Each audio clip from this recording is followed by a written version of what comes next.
Hey everyone, Rox is here, and my door's in focus. I actually didn't want that in the camera, but not going to worry about it.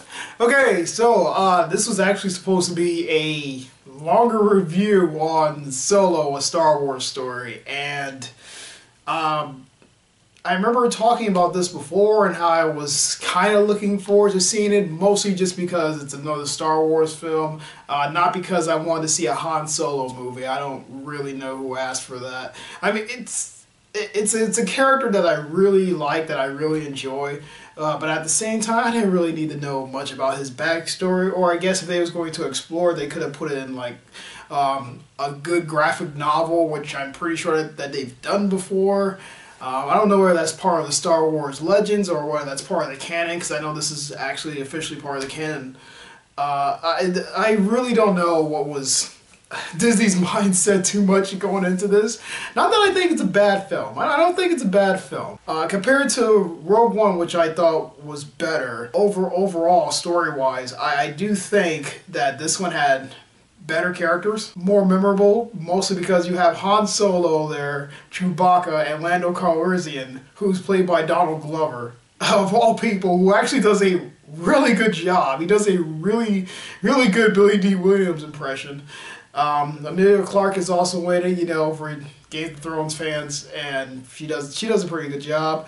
Woody Harrelson is a scoundrel, and he plays it so well.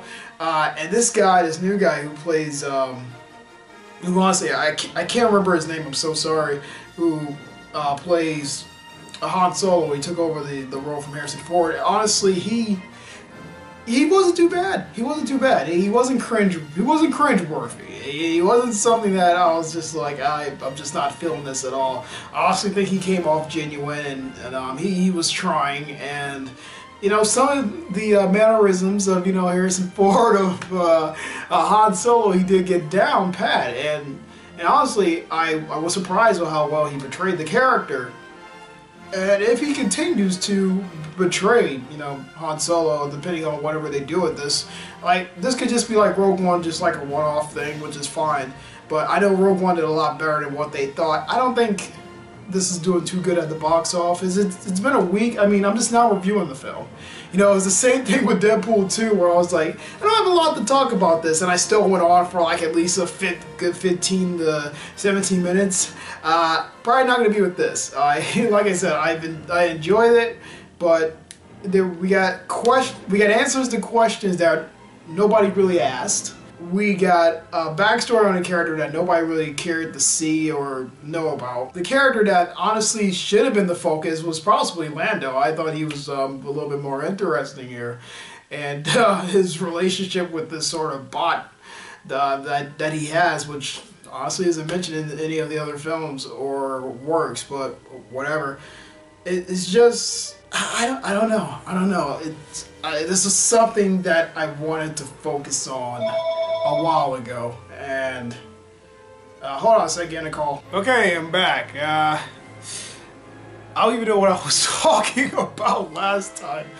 The only real surprise in this film was there was a very special cameo from a character that I've only seen on the TV shows.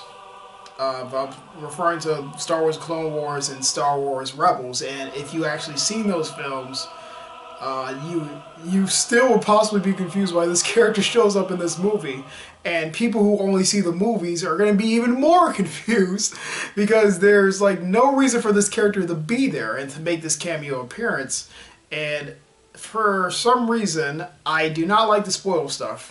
So I'm not going to spoil it for the people that still haven't seen it yet, even though it's been almost 2 weeks, right? I don't even know.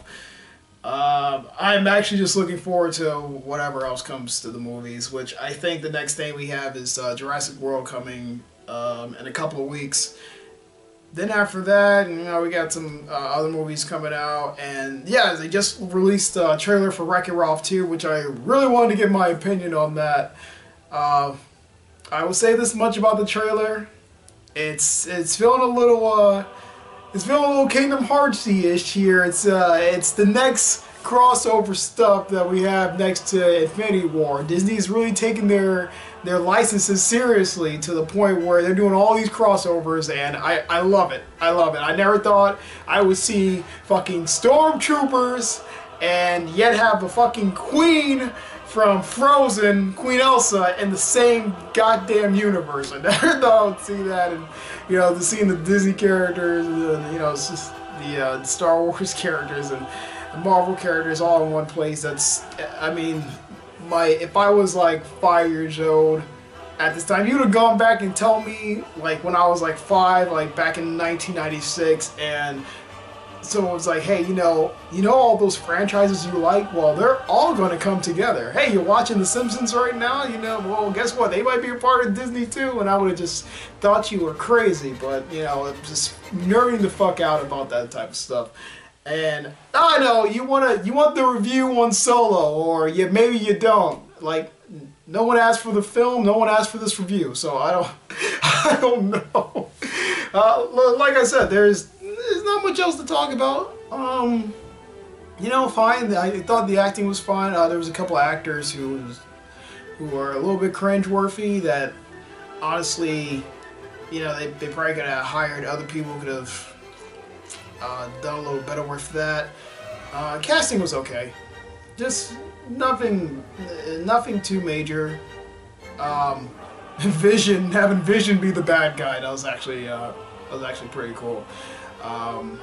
Woody Harrelson was a lot of fun. Donald Glover as Lando really sold it, man. He really sold it on me as far as portraying this character. I thought he had more of the mannerisms of Billy D. Williams down than what's the name did for Han Solo, for Harrison Ford. And I mean, it's an enjoyable film. You know, just like I said, I don't like it as much as I did Rogue One in terms of like the spin-off films, and compared to the main series, don't really care that much. But I'm glad I saw it. But I don't think I should have went to the movies and go see it. Honestly, I could have. I'm gonna go see it anyway. It's a Star Wars film. I'm gonna go see a Star Wars film. Hey, I don't think Jurassic World, Fallen Kingdom or whatever is gonna be that good either. But I'm gonna go see it because I like Jurassic Park, and then I'll make a review about it. But that's it. There's your pros and cons right there. There's your pros and cons. It was a popcorn flick. It's a popcorn flick. That's the best I can put at it. Alright, I'm just rambling on at this point, so I'm going to go ahead and end the video here. So, Solo, Star Wars story, not as good as Rogue One in my opinion, although it has better characters, which is something I also said about comparing The Force Awakens to Rogue One, which just had, you know, better main characters or so. I honestly felt more about certain characters here, but you already know who's going to live. Like you already know who's kind of going to live, or who's kind of going to betray the next person, because pretty much everyone here, they're all scoundrels. They're all low lives. A couple of reveals there, which they try to make a big thing, and it's not really a big thing out of them, except for one. Like I said, there's like that one cameo, and even then you'd probably be more confused than anything. I hope they follow up on that. I know Solo didn't do so great at the box office that Disney wanted, but I hope they follow up on that specific thing, because it doesn't make any sense right now. It's missing a part of the lore there. You just increased the lore, and now you're missing a chunk out of it. So I don't know what's gonna happen. Alright guys, thanks for watching, and hopefully I'll catch you guys in the next one. Take care.